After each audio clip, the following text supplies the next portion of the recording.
Everyone, God bless you so much. प्रभु आप सबको बहुत आशीष दे।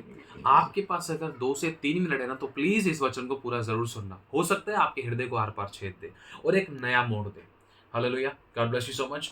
तो मेन चीज क्या है, आज के टाइम पर अगर हम ध्यान से देखते हैं, एक इंसान की भक्ति और उसकी धार्मिकता व्यर्थ हो सकती है।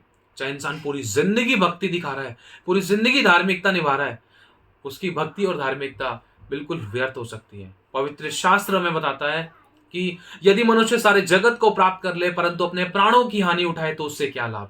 कोई लाभ नहीं है। क्यों? क्योंकि प्रभु का वचन कहता है कि जिस मनुष्य को तुम देखते हो, यदि तुम उससे प्रेम नहीं करते, जिस परमेश्वर को भी तुमने देखा ही नहीं है, तो उससे कैसे प्रेम कर सकोगे?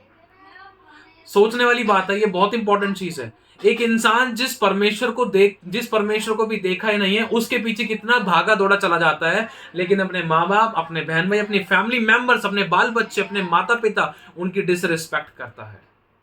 समझ पा रहे हो?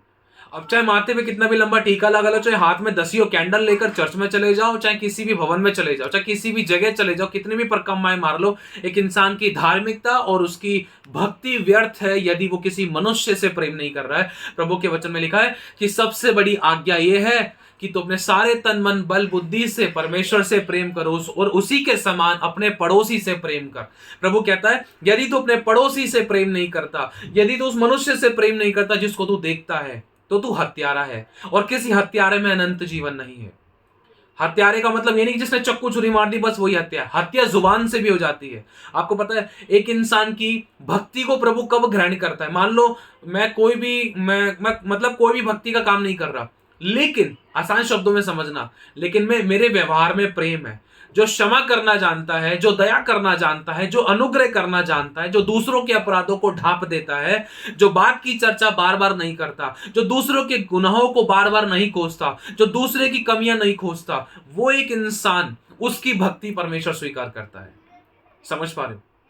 ये इंपॉर्टेंट है। जो दूसरों के अपराधों को ढांपता है वो प्रेम का खोजी ठहरता है, लेकिन जो बात की चर्चा बार बार करता है वो परम मित्रों में भी फूट करा देता है। यदि आपकी और मेरे अंदर, अगर हम चाहते कि हमारा जीवन प्रभु के ग्रहण योग्य हो, अगर इंसान कितनी भी भक्ति कर रहा है, अगर इंसान कितनी भी धार्मिकताएं दिखा रहा है, उसको लग रहा है कि मैं ऐसे काम करने से भक्ति कर रहा हूं, टीका लगा के, परकम्माएं मार के, या चर्च जाकर, या सो मेनी थिंग्स वट, लेकिन प्रेम प्रकट नहीं कर पा रहे, क्षमा की बातें क्षमा नहीं कर पा रहे, दया नहीं कर पा रहे, माफ नहीं कर पा रहे, अगर हम दूसरों के अपराधों को लेकर बैठे हैं, तो परमेश्वर हमें कैसे क्षमा करेगा? प्रभु का वचन कहता है जिस नाप से तुम नापोगे उसी नाप से तुम्हारे लिए नापा जाएगा।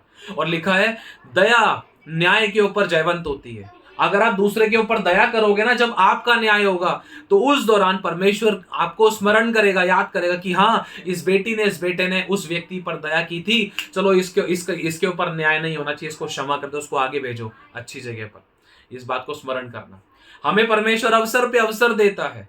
हम में से कोई परफेक्ट नहीं है, लेकिन ये करेक्शंस की बातें हमें सिखलाती है। पुरानी सब बातें बीत गई, अब सब नया हो गया। हमें परमेश्वर मौका दे रहा है कि अब इन बातों के द्वारा हम सीख लें।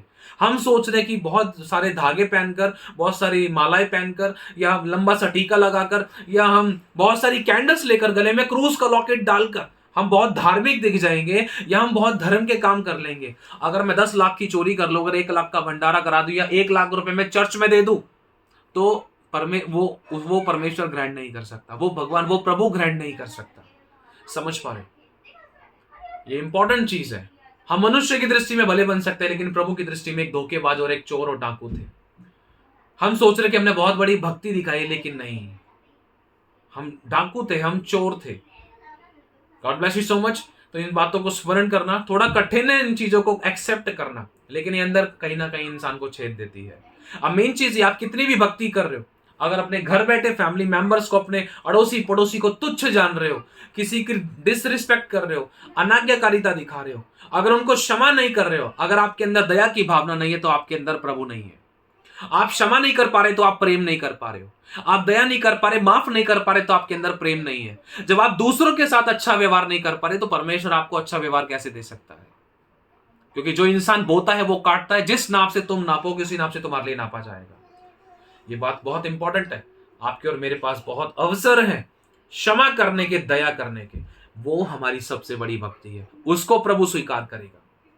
मान लो मैं किसी व्यक्ति को माफ नहीं करा और मैं चर्च में जाकर बहुत सारे दान दे रहा हूं, या किसी मंदिर मस्जिद गुरुद्वारे में जाकर बहुत सारे दान दे रहा हूं, प्रभु खुदा परमेश्वर उसको स्वीकार नहीं कर सकता है। क्यों?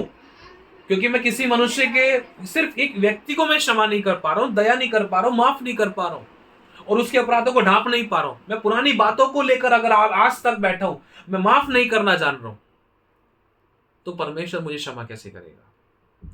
प्रभु भी सोचेगा कि देख, ये अपने आप को कितना भक्ति और कितना धार्मिक दिखाने की कोशिश कर रहा है, लेकिन इससे अपने घर वालों की रिस्पेक्ट नहीं हो रही है, इससे अपने लोगों की रिस्पेक्ट नहीं हो रही है, इससे अपने पड़ोसी की रिस्पेक्ट नहीं हो रही है।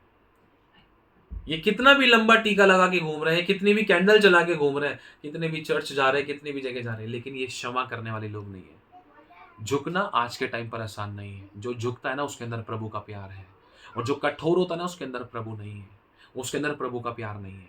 क्योंकि प्रभु हमें माफ करना, क्षमा करना और दया करना सिखाता है। सबसे बड़ी भक्ति यह है कि हम अपने अपने समान दूसरों से प्रेम करें। God bless you so much.